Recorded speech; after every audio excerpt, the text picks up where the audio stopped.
Сәлеметсіздер ме, құрметті ағайын? Менің атым Мұхаммед Рахым Қыдырбайұлы. Мен осы білім саласында 40 жылдан астам жұмыс жасап келе жатырмын. Мен сіздерге айтайын дегенім бұлай емес еді. Қазіргі таңда чат GPT деген платформа пайда болды. Бұл өте қарқынды дамып, қазір білім, ғылым, тәрбие, тағы басқа бүкіл қоғамның басқа салаларына өте қатты әсер етіп жатыр. Енді интернет жәнегі ресурстарына қарасақ, бұл туралы өте көп жәнегі мағлұматтар бар екенін біз көріп отырмыз. Бұл жерде ақпарат құралдарында бұл туралы қазақша контенттерде көп нелерді жәнегі жариялап түсініктеме беріп жатыр. Әлемді шулатқан чат GPT дейді. Оны қалай жасайды, қалай программист болады деген сияқты. Сонымен қатар бұның жәнегі орыс тілінде де түсініктемелері қалай пайдалануға болатыны айтылып жатыр екен. Бұл былай алып қарағанда қарапайым немесе бір уақыт өткізу үшін немесе бір жеке бір жоспар бойынша жасалатын дүние деп көрінуі мүмкін. Бірақ негізінде бұл олай болмай шықты. Өйткені бұның айталық көптеген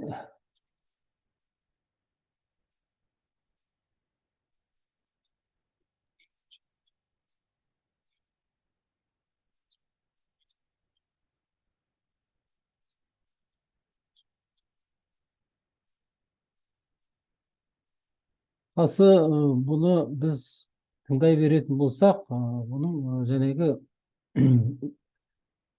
бүгінгі ықпалы әсіресе Все это сегодня мы проверим, и я даже покажу вам, как я встроил чат GPT. Өйткені бұның барлығы былай алып қарағанда өте қатты әсер етіп жатыр. Біздің қоғам қазір өзгеруде. Қысқаша айтқанда, егер сіз чатқа кіріп, чатқа тіркеліп, өзіңізге мысалы қажетті сұрақтардың барлығына жәнегі робот көмекші арқылы барлық сұрақтарға жауап аласыз. Айталық, сіз математика сабағынан тапсырма алдыңыз. Сіз тапсырманы көшіріп аласыз да чат GPT-ға саласыз. Енді әзірше орысша, ағылшынша ғана версия жұмыс жасайды екен, қазақша версия жұмыс жасамай тұр екен. Мысалы, тапсырманы алып, маған осы есеп шығарып беріңіз деп жазсаңыз, сізге ол есепті шығарып береді. Тіпті кез келген мұғалім, егер сабақ өтетін болса, сабақтың тақырыбы немесе пән бойынша тест сұрақтарын дайындау, пән бойынша анализ жасау, жалпы оқулық, поэма, тіпті фильм, мультфильмнің сценарийін сізге жазып береді. Оған не істеуге болады? Өздеріңіз ойлаңыздар. Бүгін таңда бізде мына кейінгі 4-5 жастағы балалар, бұлар альфа ұрпақтары деп аталады, Generation Alpha деген. Міне осы ұрпақтар осы чат GPT-дің нағыз ықпалында болатын балалар. Бұл балаларға біз қазірден бастап біз қандай алдын алу шараларын жасай аламыз. Бұл өте қарқынды дамуда және өте үлкен жылдамдықпен дамып келе жатыр. Бұған қандай шаралар қолдануға болады? Біріншіден, қазіргі таңда біз мына өсіп келе жатқан балалар, қазіргі біздің балалар, бұлардың интеллектісі бізден де ерекше болып кетуі мүмкін. Бізден де асып түсуі мүмкін. Тіпті арамызда түсінбеушіліктер пайда болуы мүмкін. Әрине, егер тапсырмалардың барлығын чат GPT-мен орындап алатын болсақ, онда бізге оқулықта керек болмай қалады. Мектепті қайда апарамыз?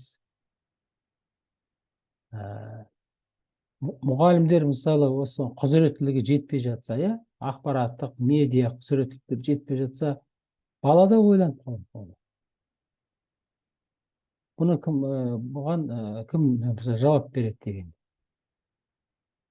Қазір бұл білінбейді, мектеп, колледж, университет, тағы басқа жағдайында бұлар білінбейді, бұл жай бір енді хобби сияқты болуы мүмкін, бірақ негізінде олай емес қой. Негізінде бұл өте қарқынды дамып келе жатыр. Ал енді осы чат GPT-ға бұған қосалқы жәнегі білім, ғылым,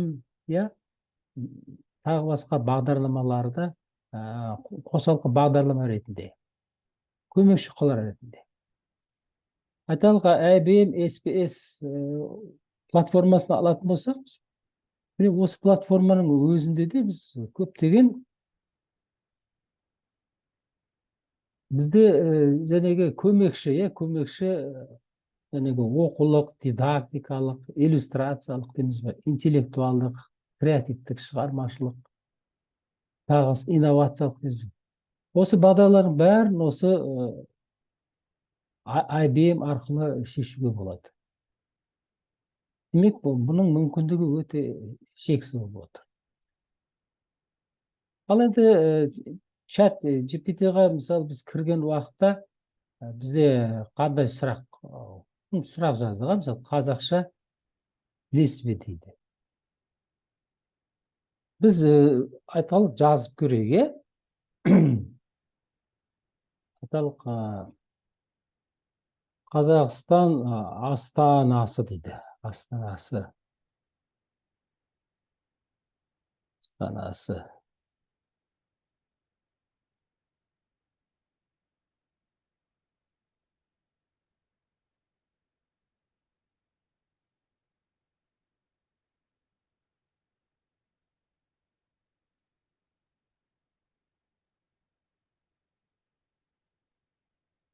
Кәдімгідей жәнегі бізге мына робот көмекші бізге жәнегі жауап беріп жатыр. 19 жылды туралы айтқан екен, енді оның 98 екен. Оның барлығын тағы көре жатармыз. Дегенмен бұл қазақ тілінде бірқатар мәселелерді айтып жатыр екен. Айталық, Абылай хан туралы білесіз бе?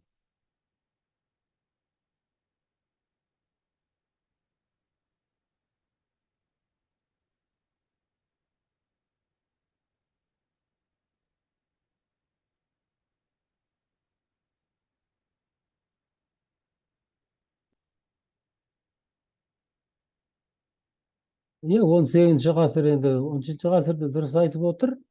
Дегенмен, өздеріңіз қарап отырсыздар, бұның функциясы өте ерекше, өте ерекше. Және бұл осы интернет ресурстағы барлық қандай бағдарламалар, қандай ғылыми анықтамалар бар.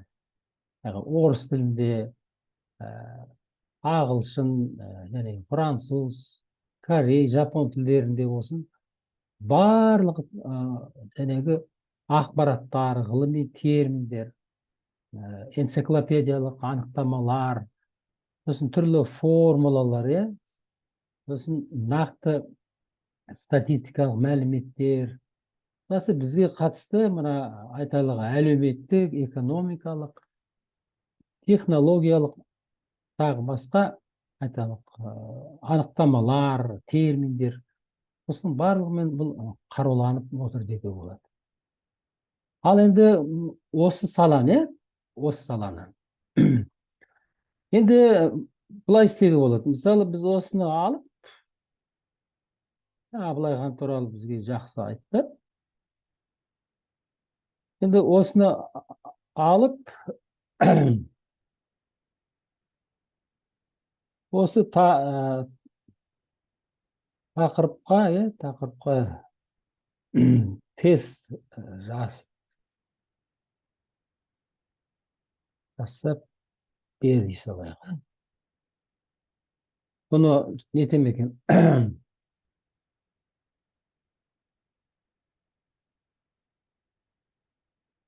Осы тақырыпқа тест жасап бер дегенде, бұл және өзін айтқанын yana қайталай бастады, қайталай бастады. Енді орысша жазып керек.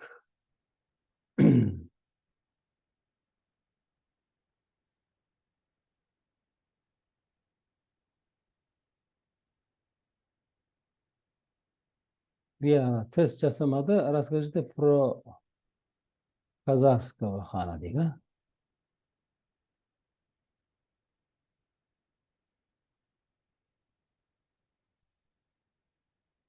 Бұл енді бірден Абылайдың туған жылын, өлген жылын тура айтты.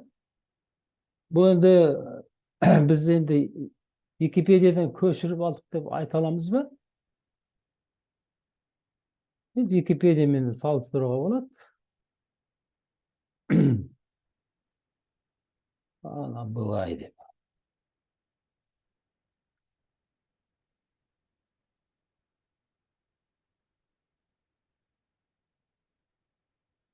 Қалай деуге болады?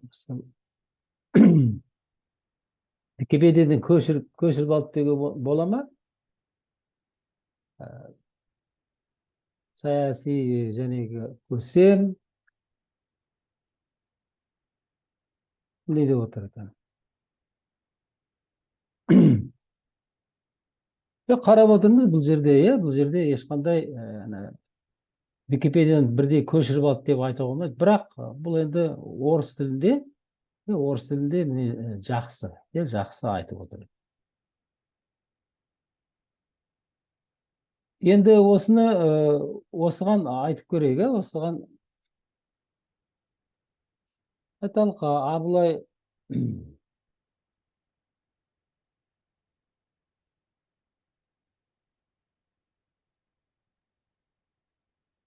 так, план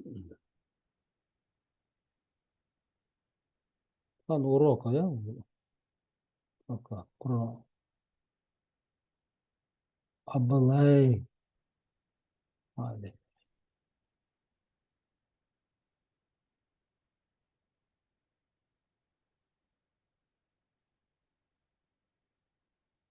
Қазақша не ете алмады, бірақ орысша міне аударған кезде енді кейбір сөздерді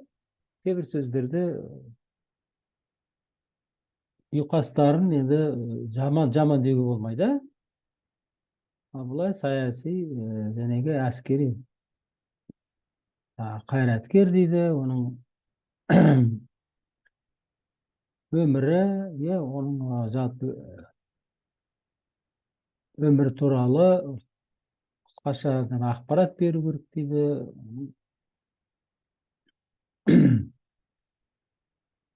Мінекей осындай қызықты жағдайлар бізде болып жатыр. Осы орайда біз енді қандай деңгейде біз игеруге дайынбыз. Сондықтан бұл орайда мемлекеттік тұрғыда бізде бұны қолға алу керек, конференциялар өткізу керек. Сосын мына IT саласындағы мамандарды тартуымыз керек. Бұл салада мемлекеттік және осыған жауапты министрліктер бар. Осы министрліктер тарапынан стратегиялық дамудың болашағын жасауымыз керек, концепциясын, тұжырымдамасын. Енді бізде қаншама оқулықтар, қаншама бізде дүниелер жасалып жатыр, инновация бар, тәжірибе бар. Бізде айталық білім ленд, онан кейін мына түрлі электронды оқулықтар, сонымен қатар жеке мына мұғалімдердің авторлық жобалары бар. Сосын осы салада өтіп жатқан сайыстар, конкурстар болып жатыр. Оның бәрі ютубтағы контенттер бәрі қызық. Ал енді былай қарағанда мына болашақта осылардың барлығына мына өсіп келе жатқан ұрпақ қалай қарар екен? Енді екіншіден мұнда нейросет деп айтып жатыр екен.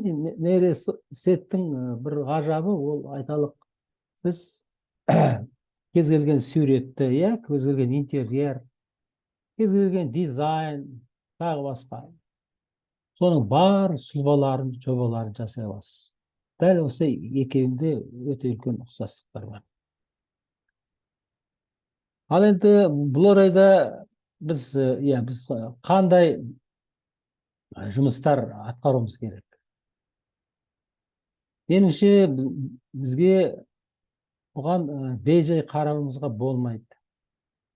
Осы салада көптеген жұмыстарды қолға алуымыз керек. Бұның жалпы болашақтағы бұның сұлбасы қалай болу керек? Мемлекеттік деңгейде мамандар тарта отырып, біз тез арада осыған өзіміздің ұсынысымызды дайындауымыз керек сияқты.